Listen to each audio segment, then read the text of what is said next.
তুমি ভাবো জীবনে যা কিছু হচ্ছে সব কিছু তোমার প্ল্যান অনুযায়ী হচ্ছে বা তোমার পরিকল্পনা অনুযায়ী হচ্ছে, কিন্তু তুমি জানো না তোমার জীবনে আবেগের প্রভাব কতটা বেশি। কীভাবে?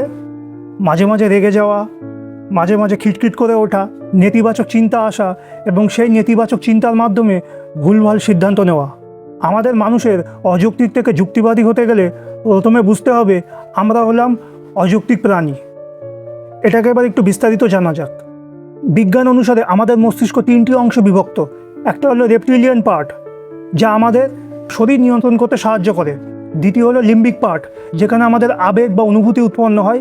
তৃতীয় হলো নিওকর্টেক্স পার্ট, যেটা আমাদের চিন্তাভাবনা করাতে সাহায্য করে। আমাদের মানুষের বুদ্ধি লিম্বিক আর নিওকর্টেক্সের মাঝে থাকে, কিন্তু আমরা সেটা কিভাবে বুঝতে পারি?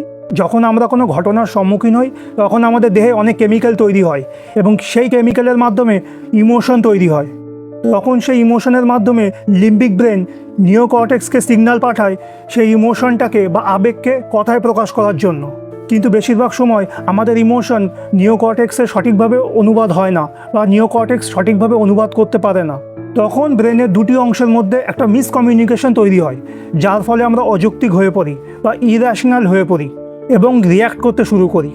যুক্তিবাদী মানুষেরা ইমোশন আর চিন্তার মধ্যে পার্থক্য বোঝে, তাই তারা কোনো সিদ্ধান্ত নেওয়ার আগে তাদের ইমোশন আর চিন্তাকে আলাদা করে নেয়। আজকে এই ভিডিওতে আমরা প্রথমে বায়াসগুলোকে বুঝব। বায়াস মানে কি? এক পক্ষ হয়ে কথা বলা শুধু। প্রথমে আছে কনফার্মেশন বায়াস। কনফার্মেশন বায়াস মানে যেটা তুমি তোমার বিশ্বাসের মাধ্যমে বিশ্বাস করো, মানে তুমি বিশ্বাস করো মানে সেটাই সত্যি। দ্বিতীয় আছে কনভিকশন বায়াস। কনভিকশন বায়াস মানে কি? তুমি তোমার দৃষ্টিভঙ্গিকে মজবুত করার জন্য অনেক সত্যি ঘটনা খোঁজো বা অনেক ফ্যাক্টস খোঁজো এবং সেই সমস্ত ফ্যাক্টসগুলোকে তুমি উপেক্ষা করো যেগুলো তোমার বিশ্বাসের বিরুদ্ধে যায়। এটাকে বলা হয় কনভিকশন বায়াস। তুমি ভেবে বসে থাকতে পারো যে আমি যে জিনিসে বিশ্বাস করি সেটা কী করে মিথ্যে হতে পারে, কিন্তু তুমি এটাও জানো যে তোমার বিশ্বাসের উপরে সঠিক বা সেই সত্যের দৃঢ়তা নেই। তুমি কোনো প্রমাণ ছাড়াই তোমার বিশ্বাসকে জোর করে প্রমাণ করার চেষ্টা করো এবং এইভাবেই তুমি নিজেকে সান্ত্বনা দাও। এবার আসি অ্যাপিয়ারেন্স বায়াসে।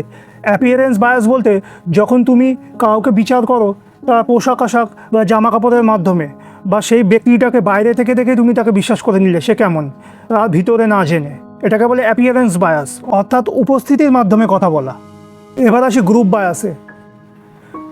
যখন তুমি কোনো গ্রুপে থাকো এবং সেই গ্রুপের কথা যখন তোমার কথার সঙ্গে মিলে যায় তখন তুমি খুব ভালো বোধ করো এবং সে গ্রুপ থেকে যাতে তোমাকে বের না করে দেয় বা নিজের নিরাপত্তার জন্য তুমি গ্রুপের কথার সাথে হ্যাঁ হ্যাঁ মেলাতে থাকো, সত্যিটা না জেনে।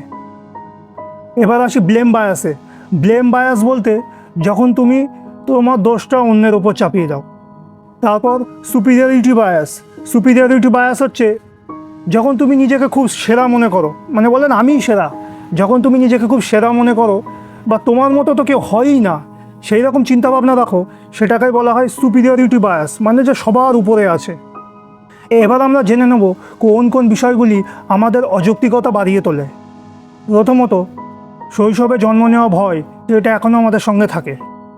দ্বিতীয়ত, সঙ্গে সঙ্গে কিছু পাওয়া এবং সেটাকে হারিয়ে ফেলা। 3 নম্বর, প্রেশারের তলায় ডেবে যাওয়া। 4 নম্বর, কোনো বিশেষ মানুষের সঙ্গে সাক্ষাৎ, যেটা আমাদের নার্ভাসনেস বাড়িয়ে দিতে পারে বা উত্তেজনাও বাড়িয়ে দিতে পারে। তারপর কোনো রাজনৈতিক বা ধর্মীয় গ্রুপের সঙ্গে যোগদান করা, যা তোমার অযৌক্তিকতা বাড়িয়ে তুলতে পারে। এবার এটা থেকে বেরোনো যায় কী করে? প্রথমে তোমাকে স্বীকার করতে হবে যে তুমি একজন অযৌক্তিক মানুষ।